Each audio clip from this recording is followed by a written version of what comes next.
Finally, our last speaker for the day is a fellow senior, Tyler White. He's going to share the importance of our college prep curriculum and how it has helped shape his life.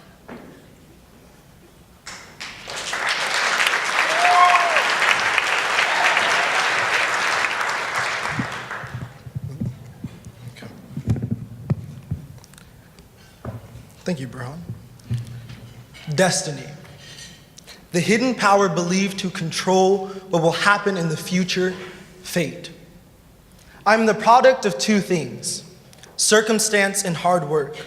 On the evening of my birth came me, a son, pushed forth in a veil of a nuanced history of doctors and lawyers, porters and homeowners, womanizers and drug addicts, the true breath of society.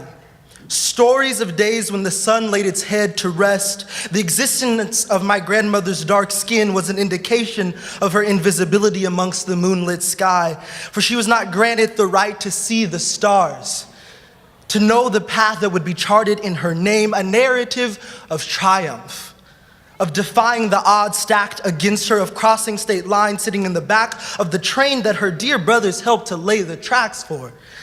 You see, this is her story of cleaning homes, of knowing lullabies and holding blue-eyed white children that had more power in their 6 months than my grandmother in her 60 years. But that all changed on the evening of my birth. When I was born, the nurse looked at me and said, "There are 2 things I know about this kid. He will be a leader and not a follower, and he will always speak his mind." Gracing my ears, these words were the first to resonate in me, to resound about my brain, latching onto my nerves, and growing with every stretching bone, etching into every crevice of my skin, a lesson to learn, a hill to climb, a world to discover. My destiny was coming. It came as I cast myself through the doors of 7528 North Fenwick Avenue. I cast myself into a family of students and scholars. Together we decided that our destiny would not be that of society, that the cyclical constraints of societal neglect would not infiltrate these halls. When we walked in this building, we made our way through these halls. We decided to build something great, to tell our own story of triumph, to make it known that the sacrifices of our ancestors, of toiling over toilets in farmland, picking cotton and picking fruit, standing up to vote and demanding our citizenship, we are sufficient in one body, in one message, one belief. Our destiny is more. We are the faces of color who dare to say no, who, resilient to any authority, challenged the status quo, gave room to a standard of conduct devoid of any outside force.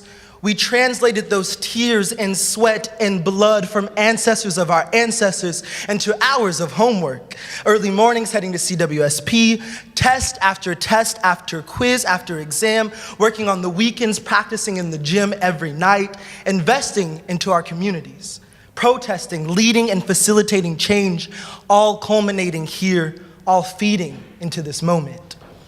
Dreams are images our mind creates, but we wonder if they are valid.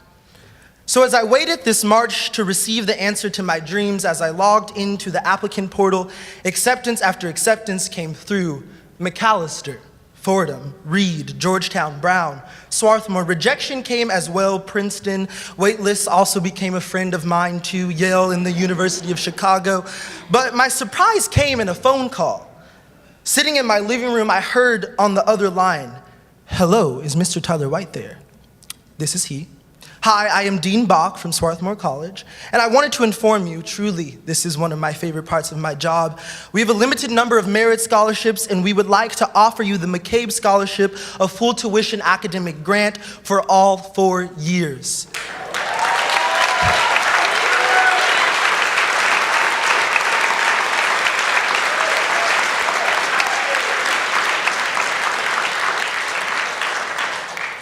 No, are you serious? You mean Just me, a scholarship to the third best liberal arts college in the country.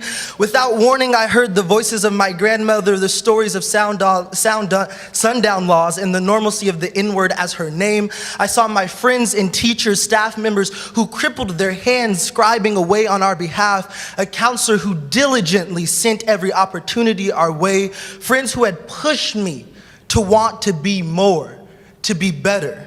Both my dream and destiny had been realized, enhanced, and bordered by De La Salle. There is neither an institution nor a family more possible than this. Dreams are images our mind creates, but we wonder if they are valid. I ask you to raise your hand if you have ever dreamed. If your hopes had ever been short-sighted by something out of your control, maybe by your gender, your ability, how much money your family made, the color of your skin, the inability to see someone like yourself. I now ask you to stand with conviction and in honor of the dedicated scholars at your table in this building, out in the community, that our dreams are valid. That they are valid, that our dreams are images our mind creates, but we wonder if they are valid. I'm living proof that my dreams are images that our mind creates, and being before you is my reality, my destiny change. Secure the reality of students today and tomorrow. I ask you to stand and raise your paddle and make all of our dreams a reality. Thank you.